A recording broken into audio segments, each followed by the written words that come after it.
क्या टंडन परिवार की सारी खुशियां अब सलाखों के पीछे खत्म होने वाली है? क्या राज अपनी ही शादी में हुए अपराध की सजा खुद भी भुगतेगा? और क्या आरंभी अपनी पूरी फैमिली को जेल जाने से बचा पाएगी? या फिर एक ऐसा फैसला सामने आने वाला है जो सबकी जिंदगी हमेशा के लिए बदल देगा? आखिर ऐसा कौन सा आखिरी रास्ता है जिसका नाम सुनते ही हर किसी की सांसें थम जाएंगी? पूरी सच्चाई जानने के लिए इस कहानी को आखिर तक जरूर देखिए। कमरे का माहौल इतना भारी हो चुका था कि किसी की भी हिम्मत नहीं हो रही थी एक दूसरे की आंखों में देखने की। हर चेहरे पर डर, बेचैनी और पछतावा साफ दिखाई दे रहा था। तभी आरंभी कांपती हुई आवाज में शुक्ला जी से बोली, प्लीज, कोई तो रास्ता होगा। ऐसा कोई तरीका तो जरूर होगा जिससे ये पूरा लीगल प्रोसेस रुक जाए। मेरी फैमिली बर्बाद हो जाएगी। कुछ कीजिए, प्लीज। लेकिन शुक्ला जी का चेहरा बिल्कुल शांत था। उन्होंने गहरी सांस ली और गंभीर आवाज में कहा, आई एम सॉरी, आरंभी जी। अब कुछ भी नहीं हो सकता। टंडन परिवार के खिलाफ कानूनी कार्रवाई शुरू हो चुकी है। पुलिस पूरी तैयारी कर चुकी है और अब केस दर्ज होने से कोई नहीं रोक सकता। यह सुनते ही कमरे में ऐसा सन्नाटा छा गया जैसे किसी ने वक्त को रोक दिया हो। आरंभी की आंखों में आंसू भर आए। उसे समझ नहीं आ रहा था कि वह अपने परिवार को कैसे बचाए। वह आखिरी उम्मीद के साथ बोली, सर, प्लीज, आप कुछ तो कर सकते होंगे। कोई रास्ता निकालिए। मेरी फैमिली टूट जाएगी। शुक्ला जी ने सिर्फ इतना कहा, मैं कोशिश करूंगा। लेकिन सच कहूं तो अब उम्मीद बहुत कम है। उधर राज पूरी तरह टूट चुका था। उसकी आंखों में दर्द साफ दिखाई दे रहा था। तभी उसकी भाभी उसके पास आई और बोली, राज, मैं कुछ सोच रही हूँ। मैं कोई ना कोई रास्ता जरूर निकाल लूंगी। तुम्हें जेल नहीं जाने दूंगी। लेकिन राज ने तुरंत उनकी बात काट दी। उसकी आवाज में दर्द था, लेकिन फैसला अटल था। नहीं भाभी, मुझे बचाने की कोशिश मत कीजिए। अगर मेरी फैमिली ने अपराध किया है, और वो भी मेरी शादी के दिन, तो उस अपराध का बोझ सिर्फ उन पर नहीं, मुझ पर भी है। जिस सजा के वो हकदार है, उसी सजा का मैं भी हकदार हूँ। मैं उनसे अलग नहीं हूँ। राज की यह बात सुनकर वहां मौजूद हर इंसान स्तब्ध रह गया।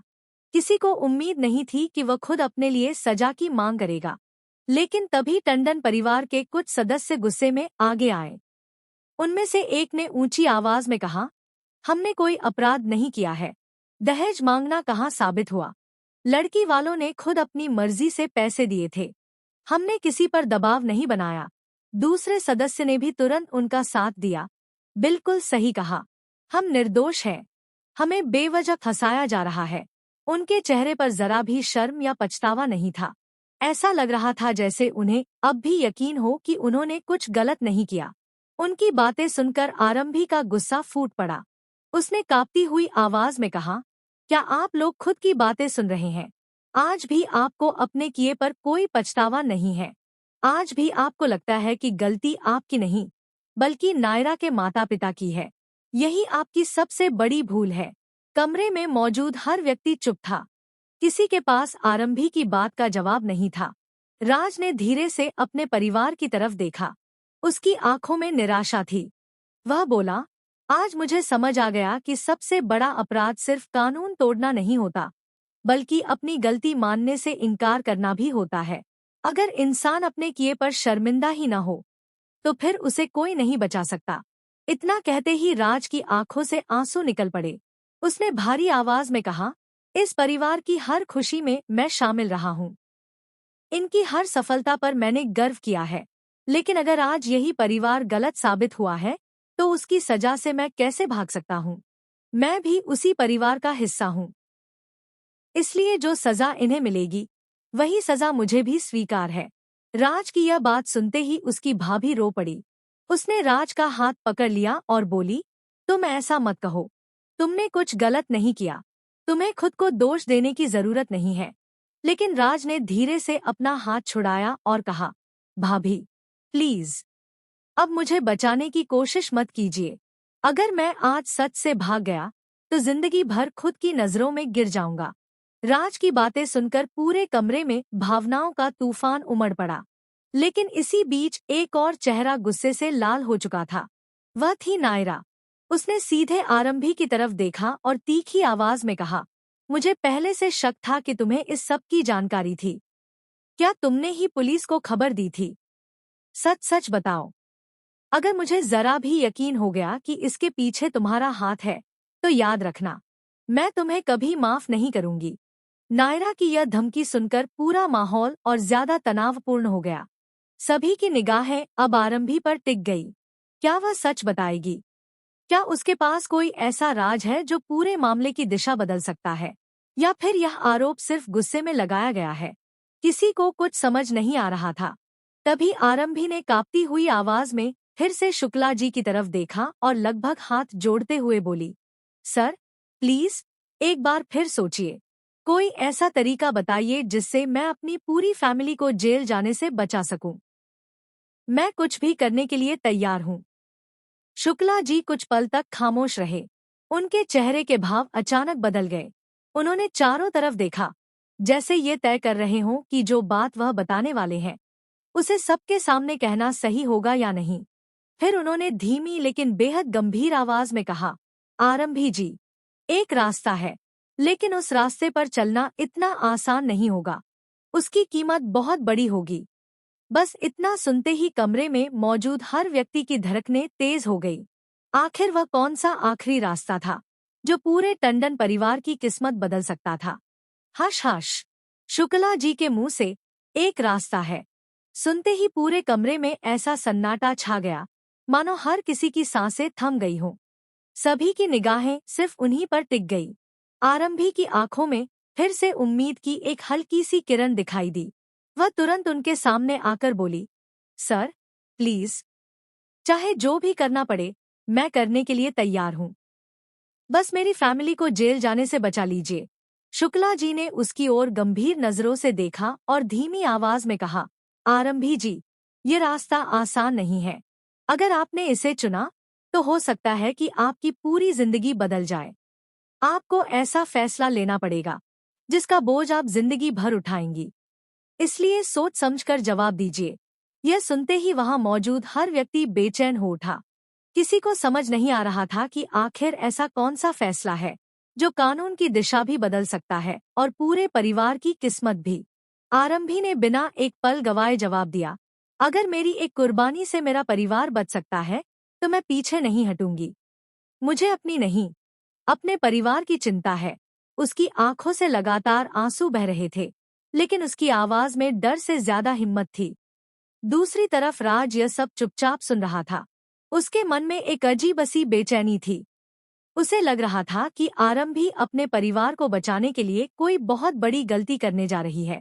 वह तुरंत उसके पास आया और बोला, आरंभी, ऐसा कोई फैसला मत लेना जिसका पछतावा पूरी जिंदगी रहे। अगर अपराध हुआ है, तो कानून अपना काम करेगा। किसी एक इंसान की कुर्बानी से सच्चाई नहीं बदल सकती। राज की बात सुनते ही टंडन परिवार के कुछ सदस्य फिर भड़क उठे। उनमें से एक गुस्से में बोला, तुम बार बार खुद को दोषी क्यों मान रहे हो? हमने कुछ गलत नहीं किया। यह सब हमारे खिलाफ रची गई साजिश है। हमें खसाया जा रहा है। लेकिन इस बार राज बिल्कुल शांत नहीं रहा। उसने पहली बार अपने परिवार की आंखों में आंखें डालकर कहा, बस, बहुत हो गया। आज भी आप लोग अपनी गलती मानने को तैयार नहीं हैं। अगर कोई इंसान अपनी गलती स्वीकार ही नहीं कर सकता, तो उसे सजा से बचाने का भी कोई हक नहीं है। सच चाहे कितना भी कड़वा क्यों न हो, उससे भागकर कोई जीत नहीं सकता। राज की यह बात सुनकर पूरा कमरा फिर खामोश हो गया। पहली बार टंडन परिवार के कई लोगों के चेहरे झुक गए, लेकिन कुछ लोग अब भी अपनी जिद पर अड़े हुए थे। उसी समय नायरा आगे बढ़ी। उसकी आंखों में गुस्सा भी था और दर्द भी। उसने आरंभी की तरफ देखते हुए कहा, अगर तुम्हें पहले से इस सब की जानकारी थी, तो तुमने हमें पहले क्यों नहीं बताया? अगर तुम चाहती, तो शायद यह सब होने से पहले रुक सकता था। आरंभी कुछ पल तक चुप रही। उसकी आंखों से आंसू लगातार गिर रहे थे। उसने कांपती हुई आवाज में कहा, मैंने कई बार कोशिश की थी, लेकिन उस समय किसी ने मेरी बात पर भरोसा ही नहीं किया। मैं चाहकर भी कुछ नहीं कर सकी। उसकी यह बात सुनकर वहां मौजूद कई लोग एक दूसरे का चेहरा देखने लगे। उन्हें एहसास होने लगा कि शायद सच्चाई उतनी सीधी नहीं है जितनी अब तक दिखाई दे रही थी। तभी शुक्ला जी ने सबको शांत रहने का इशारा किया। उन्होंने अपनी फाइल खोली और कहा, पुलिस के पास जो सबूत पहुंचे हैं वे बहुत मजबूत हैं। वीडियो रिकॉर्डिंग, मोबाइल डेटा और कई ऐसे गवाह मौजूद हैं जिनके आधार पर यह केस काफी आगे बढ़ चुका है। अब इसे रोकना लगभग नामुमकिन है। यह सुनते ही टंडन परिवार के पैरों तले जमीन खिसक गई। अब उन्हें पहली बार एहसास हुआ कि मामला सिर्फ आरोपों का नहीं बल्कि पक्के सबूतों का है। जो लोग कुछ देर पहले तक खुद को निर्दोष बता रहे थे, उनके चेहरों पर अब डर साफ दिखाई देने लगा। आरंभी ने फिर एक बार उम्मीद भरी नजरों से शुक्ला जी की ओर देखा और बोली, सर, अगर कानून का रास्ता नहीं बदल सकता तो क्या कोई ऐसा तरीका है जिससे मेरी फैमिली को अपनी गलती सुधारने का एक मौका मिल सके? शुक्ला जी कुछ देर तक सोचते रहे। फिर उन्होंने धीरे से कहा, कानून सजा जरूर देता है, लेकिन अगर कोई अपनी गलती स्वीकार कर ले, जांच में पूरा सहयोग करे और सच छिपाने की कोशिश ना करे, तो अदालत इन बातों को जरूर ध्यान में रखती है। लेकिन याद रखिए, इसका फैसला अदालत करेगी, कोई और नहीं। इतना सुनते ही पूरे कमरे में फिर से उम्मीद और डर दोनों साथ साथ फैल गए। कुछ लोगों को लगा कि शायद अभी भी एक उम्मीद बाकी है, जबकि कुछ को यह एहसास हो चुका था कि अब सच छिपाकर बच निकलना असंभव है। राज ने अपने परिवार की तरफ देखा और धीमी आवाज में कहा, आज भी वक्त है, सच स्वीकार कर लीजिए। झूठ हमें कुछ दिनों के लिए बचा सकता है, लेकिन हमेशा के लिए नहीं। उसकी आवाज में दर्द भी था और एक आखिरी उम्मीद भी। लेकिन तभी कमरे के बाहर अचानक तेज कदमों की आवाज सुनाई दी। अगले ही पल दरवाजा खुला और एक पुलिस अधिकारी अंदर आया। उसके हाथ में एक नई फाइल थी। उसने गंभीर आवाज में कहा, शुक्ला जी, हमें अभी अभी इस केस से जुड़ा एक नया सबूत मिला है। इस सबूत के सामने आने के बाद पूरे मामले की दिशा बदल सकती है। यह सुनते ही सभी लोग हैरानी से एक दूसरे का चेहरा देखने लगे। आखिर वह नया सबूत क्या था?